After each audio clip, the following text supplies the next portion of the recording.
Welcome to the Palliative Nursing course with me, Miss Magda. Today I will be discussing the topic of pain management and concept in palliative care. Please pay close attention and take notes related to this topic. In this learning session, students are expected to develop an understanding of the concept of pain and pain management, gain insight into the nurse role in pain management, and demonstrate the ability to apply this role effectively in clinical practice. Pain is a common symptom experienced by patients at the end of life. It occurs in up to 90% patients with advanced stage cancers, 80% of patients with acquired immunodeficiency syndrome or AIDS, and 60% of patients with end-stage organ failures. The International Association for the Study of Pain defines pain as an unpleasant sensory and emotional experience associated with or resembling that associate with actual or potential tissue damage. This definition is comprehensive as it acknowledges pain as both a psychological phenomenon and an emotional experience. Furthermore, the definition emphasizes that pain is a subjective experience. This perspective is even more strongly highlighted in McFerry definitions, which states that pain is whatever an experienced person says it is, existing whenever and wherever the person says it does. Patients receiving palliative care are generally at higher risk of experiencing chronic pain. This can result from various factors related to their underlying illness, such as changes in muscle tone, muscle spasm, or pressure from a tumor mass. Additionally, treatment like medication, chemotherapy, and radiotherapy can also contribute to the development of pains. Physical conditions such as muscle stiffness, pressure ulcer, and comorbidities or coexisting disease further increase the likelihood of chronic pain in these populations. Pain is commonly categorized into two main types, nociceptive pain and neuropathic pain. As shown in the accompanying diagram, pain can also be classified based on duration or temporal dimension and mechanism of onset. Based on duration, pain is divided into acute pain. Acute pain, this type of pain is temporary, usually lasting less than 6 months. It often occurs suddenly and is typically associated with recent tissue injury, inflammations, or post-surgery recovery. Acute pain may trigger emotional response such as anxiety and psychologically. It activates the sympathetic nervous systems, leading into increased heart rate, respiratory rate, and blood pressure. In most cases, the cause of acute pain is identifiable and treatable.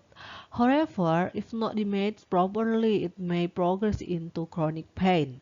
Chronic pain. Chronic pain lasts longer than 6 months and may be persistent or intermittent, with varying intensity from mild to severe. Unlike acute pain, it is often not directly linked to ongoing tissue damage and may not respond well to standard treatments. While not always life-threatening, chronic pain can severely impact a person's quality of life. It may continue even when the original cause has healed, leading to frustrations, emotional distress, depression, and in some cases, suicide. Though chronic pain often interferes with daily functioning. causes physical and mental decline, and leads to social isolations. Common associated symptoms include fatigue, sleep disturbance, loss of appetite, weight loss, and or feeling of hopelessness. Pain classifications based on mechanism. Pain can be classified into two main categories based on its underlying mechanism: nociceptive pain and neuropathic pain. Nociceptive pain is caused by actual or potential damage to non-neural tissue. It results from the activation of nociceptors, which are specialized pain receptors that respond to harmful or potentially harmful stimuli. This type of pain serves protective functions. It alerts the body to possible injury or danger and encourages action to prevent further harm. And then neuropathic pain. Neuropathic pain is defined as pain caused by damage or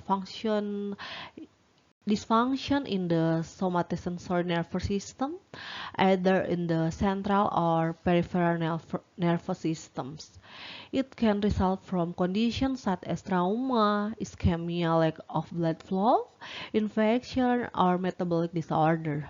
This type of pain is often described as burning, shooting, electric shock-like, tingling, numbness, or itching.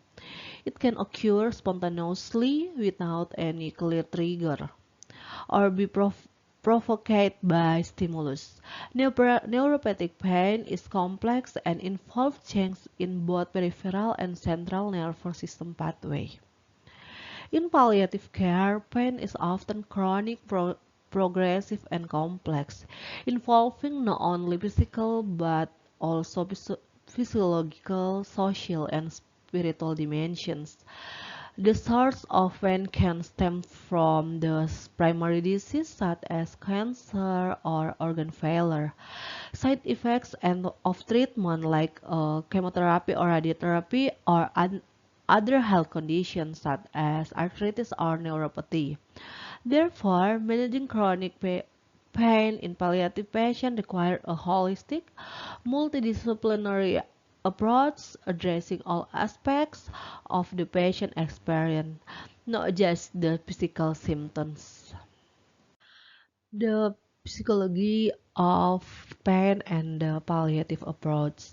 The psychological process of pain involves four main states: transductions, transmissions, perception, and modulations. Each state play a key role in pain management, especially within the context of palliative care. Transductions is the initial stage where harmful thermal, chemical, and or mechanical stimuli are converted into electrical impulse by nociceptors or pain receptor in peripheral tissue. In palliative care, this state can be targeted by peripheral analgesic, such as NSAIDs or corticosteroid, which help reduce the productions of inflammatory mediator, e.g. prostaglandins, that trigger nociceptor activations. And transmission. Transmission during this stage, pain signals are transmitted through sensory nerve fibers to the spinal cord and brain. Pain mediators such as substance P, histamine, and bradykinin are released due to tissue damage. Palliative intervention at this stage often include opioids, which act on pain receptor in the spinal cord and brain to block pain signal. Other strategies may include nerve block, physical therapy, or distraction technique to interrupt the transmission pathways. And stage 3, perceptions. Pain perception occurs when the signal reaches the cerebral cortex, where the brain interprets the pain intensity, location, and meaning. The state is strongly influenced by a person's physiological states, past experience, and cultural background. In palliative care, pain perception is addressed through psychosocial support, counseling, and spiritual care. These interventions aim to improve emotional resilience and help patients find meaning in their experience of pain, or at least help them better tolerate it. And then, and modulations. Modulation is the final stage where the central nervous system releases inhibitory neurotransmitters such as endorphins, enkephalin, serotonin, and GABA to reduce pain perceptions. Palliative strategies in this phase may involve adjuvant medications like antidepressant, amitriptyline, and anticonvulsant, e.g. gabapentin, which enhance the body's pain inhibiting pathways. Non-pharmacological methods such as music therapy, relaxation techniques, and meditations can also stimulate the release of natural endorphins. Effective pain management in palliative care requires a comprehensive approach, addressing each stage of pain process through both medical and non-medical interventions tailored to the patient's needs. Factor influencing pain perceptions. Pain is a complex and multidimensional experience involving interaction between physiological, social, spiritual, and cultural factors. Its individual perceives and respond to pain differently, which is why pain management must be both individualized and holistic. Understanding the factors that influence pain perceptions is essential for designing appropriate and effective interventions, particularly in the context of palliative care. Key factors that influence pain perceptions include age, fatigue, genders, genetic predispositions, level of attention or focus, previous pain experience, anxiety and emotional states, and then family and social support, cultural background. By taking this factor into account, healthcare providers, especially those working in palliative nursing practice, are expected to conduct a comprehensive pain assessment and provide person-centered intervention that are tailored to the unique needs and condition of its patients. Pain assessment and measurement scales. Pain is a complex and subjective experience, and it is one of the most common complaints in clinical practice. Therefore, accurate and reliable pain assessment is essential for effective pain management. Whether for diagnosis, determining appropriate treatment strategies, or evaluate response to therapy. To provide optimal care, healthcare professionals require valid and practical tools to assess the severity of pain experienced by patients. Various pain assessment scales have been developed and widely used for this purpose. It, it's with own strength and limitations depending on the clinical context. Commonly used pain assessment tools include verbal rating scale. This scale uses verbal descriptors such as no pain, mild pain, moderate pain, and severe pain. Patients are asked to choose the terms that best describe their current pain level. And then visual analog scale. This tool consists of 10 centimeter horizontal lines with one end representing no pain and the other worst pain imaginable. Patient mark a point on the line that corresponds to their pain intensity. It is suitable for adults and children over 10 years old, but may be less effective in post-operative setting due to the need concentrations and visual motor coordination. And the tools number 3, numeric rating scale. Patients are asked to rate their pain on a scale from 0 to 10, where 0 means no pain and 10 indicate the worst pain possible. This scale is easy to use and allow for comparison of pain intensity before and after interventions. Wong-Baker Face Pain Rating Scale. This scale shows a series of facial expressions ranging from a neutral face, no pain, to a crying face, severe pain. It is particularly used for children or patients who have difficulty communication verbally. Patients are asked to point to the face that best represents how they feel. Comprehensive pain assessment and management. To manage pain well, it's important to do complete and holistic assessment. This helps the care team find the cause of the pain and choose the best treatment. Complex pain might need help from a specialist palliative care team, while simple pain can be managed by trained healthcare providers in different settings. The first step in pain management is to listen carefully to the patient descriptions of their pain. Healthcare workers, especially nurses, should give good communication skill, including active listening and observing closely. When patients are involved in describing their pain, they feel heard and understood. This can give them emotional relief and help avoid misunderstanding that might lead to poor pain treatment. Important question to ask about pain. How do you describe your pain? Does the pain spread to other areas? How often does the pain happen? Is it constant or comes and goes? Make what makes the pain better or worse? The medication have you tried? Did they help? How does the pain affect your daily life? What do you think is causing the pain? Can you rate your pain from 0 no pain to 10 worst pain? When and where did the pain start?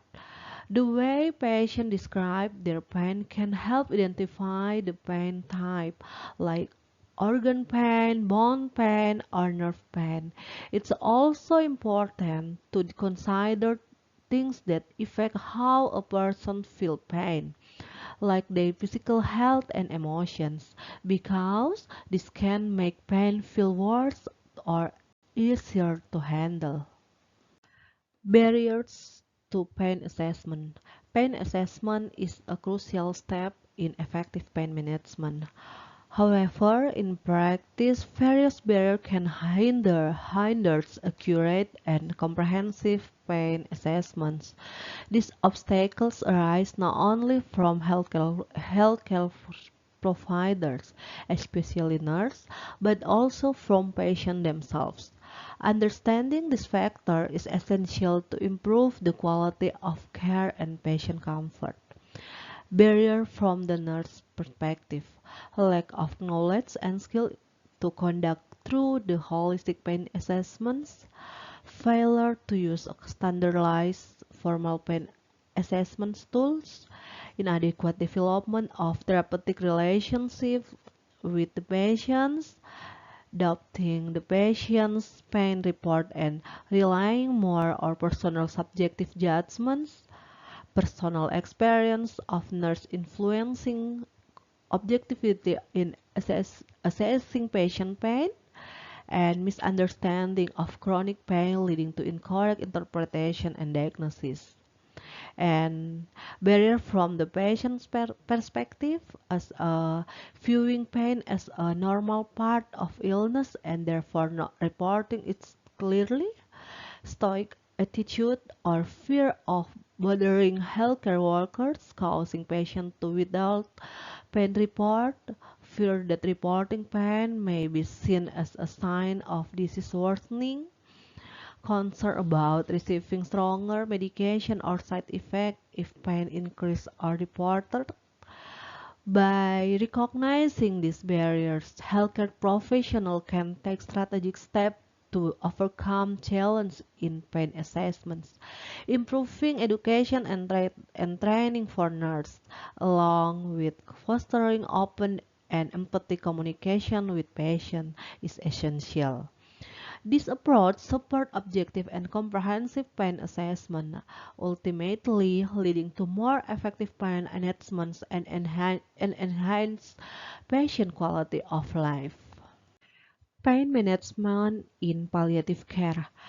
Pain management is a key aspect of palliative care because unmanaged pain can significantly reduce a patient's quality of life. The primary goal of pain management is to improve function and enable patients to maintain independence in their daily activities. One of the main guidelines for pain management is the WHO Pain Leader. Step 1. Use non-opioid medications such as paracetamol, aspirin, or NSAIDs for mild to moderate pain. Step 2. If pain persists, add mild opioids like codeine or tramadol, which can be combined with non-opioids. Step 3. For severe and persistent pain, strong opioids such as morphine are used.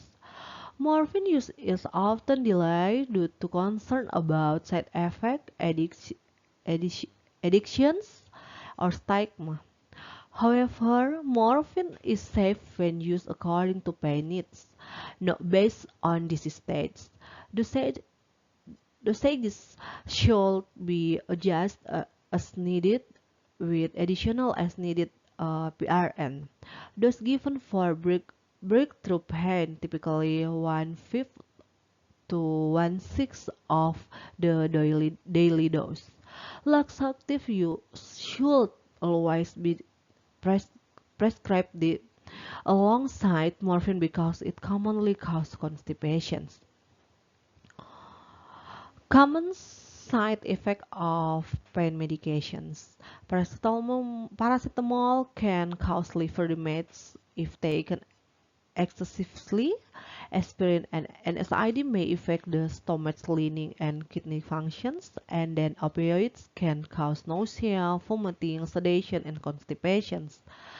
Cancer patients may also receive palliative chemotherapy or radiotherapy to help reduce pain by shrinking tumor that press on surrounding tissue.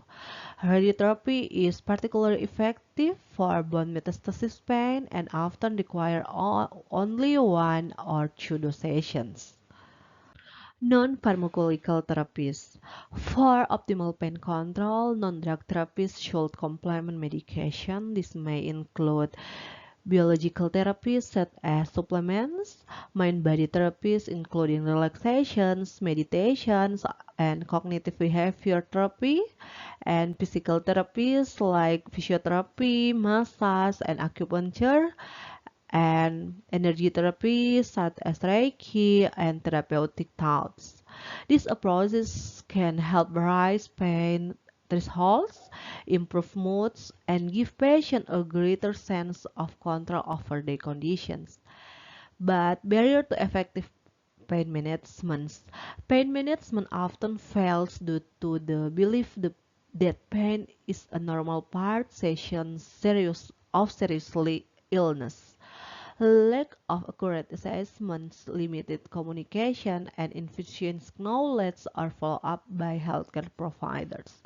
Sometimes medical staff hesitates to refer patients to specialist palliative care teams, even though this can greatly improve pain control and overall care. Principles of pain management. Once the type of pain is identified, several case principles should be applied in its management, regardless of treatment use. These principles help ensure pain is controlled effectively and safely.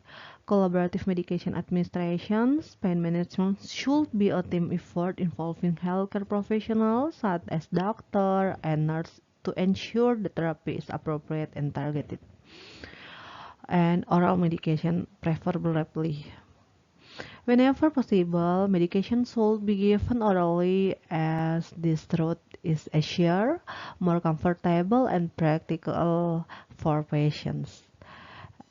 And regular or scheduled medication not only as needed. Medication should be administered on a regular schedule to maintain consistent pain control rather than only when pain occurs.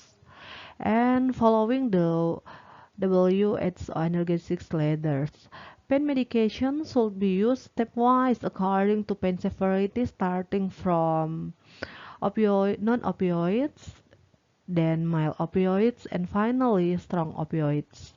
And individualized dose. Treatment should be personalized based on its patient needs, respond to medication and conditions. Continuous and regular pain assessments. Ongoing evaluation is necessary to ensure pain remain controlled and to adjust treatment as needed. Consideration of patient's pain threshold. Since its individual pain tolerance varies, management should be tailored to the person's unique experience. The W analgesic ladder is a step-by-step guide for managing pain, especially in cancer patients, but also useful for other type of pain. It aims to match medication to pain severity, ensuring effective relief with minimal side effects. Step 1. Use non-opioids, AGA, paracetamol, ibuprofen for mild pain. Step 2. Add weak opioids, AGA, codeine, tramadol if pain persists. And step 3. Use strong opioid, AGA, morphine or fentanyl for moderate to severe pain. At any step, adjuvant drugs like antidepressant or anticonvulsant may be it for nerve-related pain. Treatment is individualized, focusing on comfort and quality of life. As a case sample, please to be answered in the discussion forum. A 65 years old palliative care patient with advanced stage lung cancer report persistent and worsening chest pain, rated 7 out of 10 on the numeric rating scales. The patient has been taking paracetamol regularly for 1 week with little pain relief. The patient also expressed concern about using morphine, fearing addictions. The questions based on the principle of the WHO analgesic ladder and a holistic palliative care approach. How would you design a pain management strategy for these patients? Describe both pharmacological and non-pharmacological intervention that can be used and explain how you will educate the patient to address their concern about opioid use. Please respond to this question in the discussions forum. The nurse role in pain management. Nurses play a vital role in managing pain through a comprehensive and collaborative approach. The first step involves conducting a systematic pain assessment using reliable tools such as the numeric rating scale, visual analog scale, Wong-Baker face pain scale, depending on the patient age and conditions. Nurses are also responsible for educating patients and families about both pharmacological and non-pharmacological pain management strategies. This education helps improve understanding and encourage active participation in care. In addition, nurses coordinate with the multidisciplinary team to ensure appropriate use of analgesic based on the patient's pain level and respond to the treatments. Nurses also implement non-pharmacological interventions such as relaxation techniques, warm or cold compress, or repositioning to enhance patient comfort. Ongoing monitoring and evaluation of the effectiveness of pain intervention is essential. This helps determine whether current strategies are working and allow for timely adjustments to achieve optimal pain control. Non-pharmacological pain management in nursing practice. In nursing practice, a variety of interventions are used to enhance patient comfort and reduce pain. One commonly applied intervention is teaching deep breathing techniques, which help promote relaxation and reduce anxiety, a factor known to worsen pain perceptions. Nurses may also apply warm compresses to relieve muscle pain and improve local blood circulation, contributing to overall patient comfort.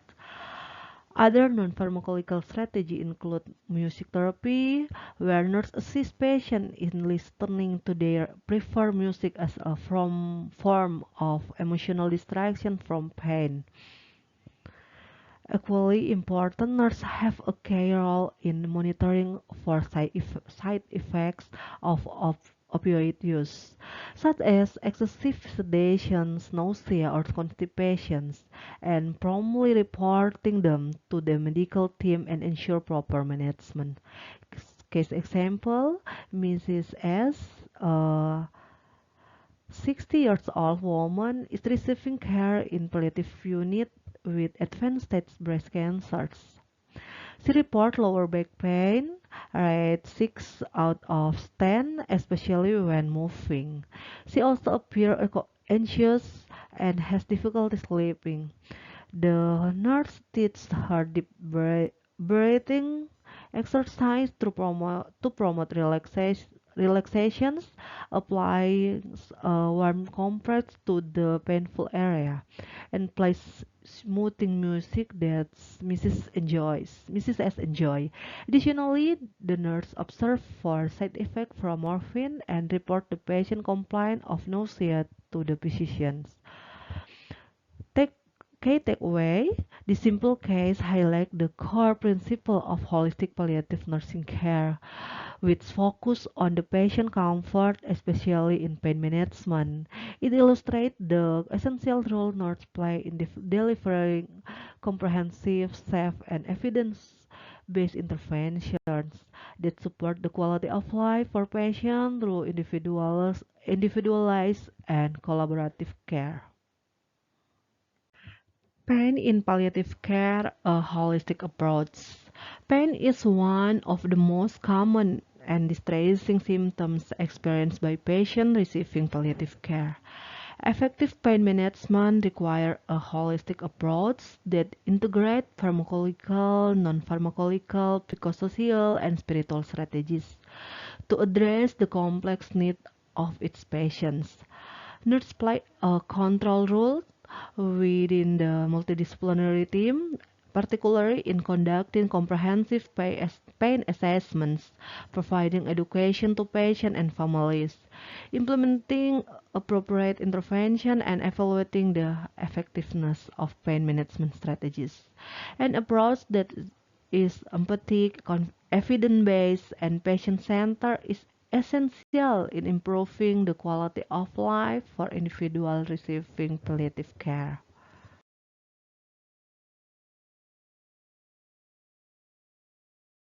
That concludes the explanation on the concept and management of pain in palliative care. It is hoped that this information will support all of us in providing better, more compassionate care for our patients. Thank you.